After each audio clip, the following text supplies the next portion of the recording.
Alright, so the idea of this video is I'm going to take three corners style hands. So in each game, I'm going to be playing the same three corners hand that you can see on the right, and I'm going to be trying to show how a very simple version of it works, and that I think it is an effective tool against the at least early AIs we're going to be playing in tournaments, but it'll be interesting to see how far I can go with it. So I'm going to be playing four games. I'm going to be playing, there were four different AI types in round one of Triad Wars 3, and I'm going to play one game against each, and each will have the hands they used that I gave them in Triad Wars 3. And so it's just going to be looking how much can we do with this very straightforward three-corner strategy. I'm kind of pleased with this hand I made. I think it has some nice points. I'm just going to quickly explain what I'm doing with it. I have this card for 3. Then I can capture it from 6 or recapture it from 2. And if I do so, and for some reason need to recapture that, this is ready to recapture in 1. And this is ready to recapture in 9. And so that's the basic recapturing. But I think one more thing that's neat is, if needed, and this might not be needed, I have these adjacent corner setups where I now have this card set up for both 4 and 2. And similarly, on the other side, my corner sets up this card, this card for both 6 and 8. So I have these kind of backup corner setups that may not be needed today. I haven't done any testing or practice. It just looked to me like this hand fit together nicely as three corner hands go, and you can look at my videos on the Homer hand if you want to see more nonsense about three corner hands. But this looked aesthetically appealing to me, and I wanted to try it out against the 4 AIs, see if we could advance past round 1 comfortably, then try round 2. So the rule set was just level 10 any cards. So let's start with my starter. I'm going to click AI move, which will make it move. All right. So we're not going to be thinking too much. We're just going to be playing kind of the aesthetically straightforward moves, lock in cards whenever we can. Here, of course, I'm happy to lock in my starter. Could also combo them back. They don't have a way to combo me back, but we're not trying to do any, not that that's all that fancy. We're not trying to do that. We're trying to follow a very straightforward game plan. I'm going to recapture my starter. All right, they went in 5. In this structure, I can go in 1, I can go in 9, or I can set up a queue. Obviously, very occasionally there are moves in 4 or 8, but we're playing a straightforward strategy, and also those moves are so rarely the right moves. So I'm going to look at 1 and 9 first. If I have a safe recapture either way, I'm just going to take it. Well, I'll check both, but this one I capture and I'm safe. This one I capture and I'm not safe due to 8686. So I'm just going to capture. All right, that move makes it very straightforward because we can go up 6-4 and they don't have any captures, so that's a guaranteed win. All right, so we win the first game 7-3. Pleasing start. And oops, did not mean to make your screen go black. All right, so I have ready to go the next one, but things have to load up, so give me just a moment. We are putting in the hand and the AI, and now it is booting up. And it'll just take a moment. I think very clean first game, but we've all played a million games like that where the opponent is too eager to capture and gives us lots of options. But the weaker AI are very excited to capture, so giving them a corner that you can recapture really well is going to be favorable. Again, I like my starter. All right, they played next to it, but they didn't capture it. So we could, of course, kind of default to our autopilot move, but we should pay a little attention to what they're doing. One thing is, we cannot take their card. My hand is not all that powerful, so it doesn't actually address them. So I'd really like to go in 2 in a way that threatens 5. And generally speaking with this hand, I want to use my kind of recapture cards before my bigger power cards. Not always, but I think as a rule of thumb, slightly more biased to use these first. I notice this move sets me up in 5, and I'd like to have a threat in 5. This move also sets me up in 5. Now, which is more likely to give me safety in 1? Because if I go in 2 and they block 5, then I'm probably going to go in 1 and try to have safety. The A down is probably more likely to be safe, so let's do it with this one. Okay, so the A down, in fact, is not safe here. So we do not have a safe move in 1. We do not have a capture combined with a safe move in 7, nor do we in fact in 9, nor do we in fact have a safe move in 9 at all. So my instinct is to go 7 and just say, what are my 2 best sweepers for the others? This looks pretty good here, because here it can capture anything they put in 8, And here they can play safely in 7, but at least it in 9, but at least it combos this stuff and potentially has some power, which is the better sweeper for the other 2 squares. So this can't take the 8. This can't take this 8. I could go either way. Don't feel all that strongly.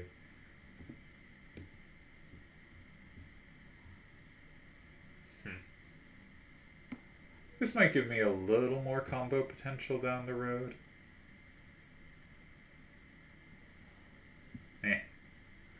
I'm not sure. It's probably both ties, but I'm not really calculating, just kind of instincting. Alright, let's do this one. Oh, they gave away their 8 up. That seems bad. So I go up 6-4. And I have the combo on their 6-8-8-5. So this may have been the better way, because, yeah. So I win 6-4 here. Interesting. So if I had gone the other way, what would have happened? Alright. Yeah, and we didn't have to capture at the end there. But they really should just use the 4A, 2A, and 9, and then I presume it's a tie either way. So, thoroughly unimpressive game by my opponent, but I'm pleased to have lucked into the win here. And we get another win. So not the most impressive of games, but that's okay. We're not playing the most impressive AIs. And we're in no danger of ever losing, which is nice. Not that any player in this round got in trouble, or serious trouble. So let's enter game 3. Again, facing one AI of each type that was available in this round. And just trying to play good 3 corners hands. So I'm going to start with my normal starter. And they go Cypher in 1. So we have 2 standard paths here that are worth being familiar with for this type of hand. One is, we've got our setup move. If in doubt, we can go to our setup. And then we've got some powerful cards. We do give up any pressure on their card in 1, though. The other thing is to just go for the highest down facing, and because they don't have any way to capture my card in 3, I'm tempted to just say I have 2 safe cards and you have 1. Now the real key to these positions is going to be, can they set up an L that has a threat in 5? So they should probably meet it with 8, 8, 4, 7, and 4. That looks like their only way to set up the L with a threat in 5. Then we have to block 5, but in that spot, they don't have anything safe to put in 7 at the end, so I still think there's a good chance we're winning there, or can put serious pressure on and the AI won't be good enough to defend it. So this seems promising to me, but just on a kind of, we're playing simple game plans. Our simple game plan is sort of this if we don't have anything good nearby, but if we do have something good nearby, you know, they don't have the combo on our starter from 6, you can just block 2 safely. Okay, so they don't set up anything in 5. They are safe again, though. And we don't have anything to go in 4, but that's okay. The kind of positionally correct move for us is to go in 6. So which card do we want to drop in 6? Probably not Terra, because we don't have 5. So something, and probably not this guy, because they have 5, and we don't want to give them that. So, okay, let's go the other one. And it's a card we're kind of used to recapturing there anyway with our hand. I think I can just take that, and I have a bottom sweeper at the end. Yeah, nice. Alright, so we win our 3rd game. Haven't had to do anything fancy, haven't had to do any, more than a few move calculation. Again, that's, not super impressive because this isn't the most difficult AI, but I am very curious how far this kind of game plan can get us. Because I think it's a practical game plan. Not that dangerous to strong players, but practical. Like, hard to get yourself in too much trouble, pretty safe, can apply enough pressure to beat many opponents. So, it's loading up for game 4. And we're going to start with our good old Ayla in 3. I kind of like this hand. I think this is a fun creation. Alright, so interestingly, we have 4. Now, this time they do have 2. So I don't want to just block 6. So I think we go to our other plan, right? We have the setup move. We know we have this card for here. We'll have this card for here and here. We don't have 8. So there's some argument that we should try to, though I don't think our hand has a good way to, so it doesn't really matter. You know, something like this should come to mind, right? This very much attacks what they're doing much more aggressively. It doesn't give up a recapture we need. It sets up a threat in 8. That might be the best move, but we're going kind of straightforward, make our hand play off itself. Hopefully this works. Alright, so the default square to go could kind of be any of 2, 5, and 8. Occasionally it's somewhere else. You know, occasionally you notice they've given up all their left power. I should play in 4, or I can set up something big in 7. But 2, 5, and 8, I think, are the default moves in this structure. And because we have nothing that can capture an 8, I'm going to rule that out. 2 is very tempting, but it does give up a card that might be pretty useful. Now, we can combo a bunch of stuff they can put in 5, right? If they put 5, 9, 9, 6 in 5, we have the plus wall. If they put 7, 8, 6, 8 in 5, that gives us a plus in 8. But if they put 6, 8, 8, 7 in 5, that looks annoying. We have no way to capture from 4. Luckily, if we capture from 8, they haven't set up a combo in 4 because they'll have used up the card that would have the plus in 4.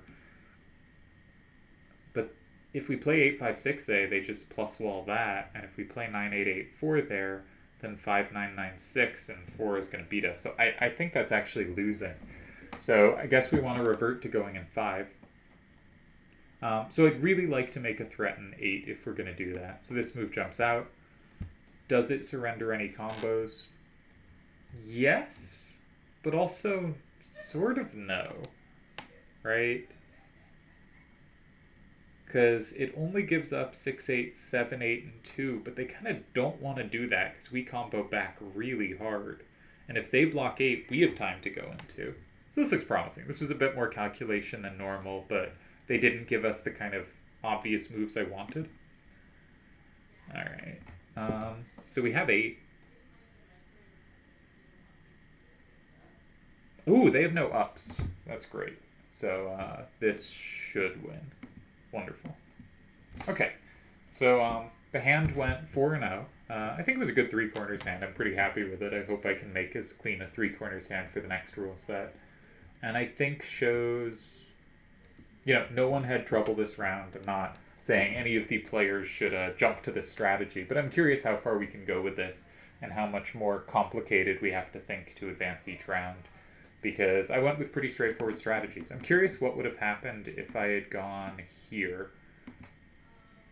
Alright, they would have gone for a 4 corners. Now, they have my corner in 3 addressed both ways. They have my corner in 7 addressed both ways. So this is going to be complicated. Yeah, this would have been a lot more complicated. I do not want to think about this. These structures take much more serious thought. So I'm glad I went for this and they didn't play the far corner. And I think I'll call that a video of my first play a 3 corners strategy propaganda videos. We'll see if the next one is remotely near as convincing.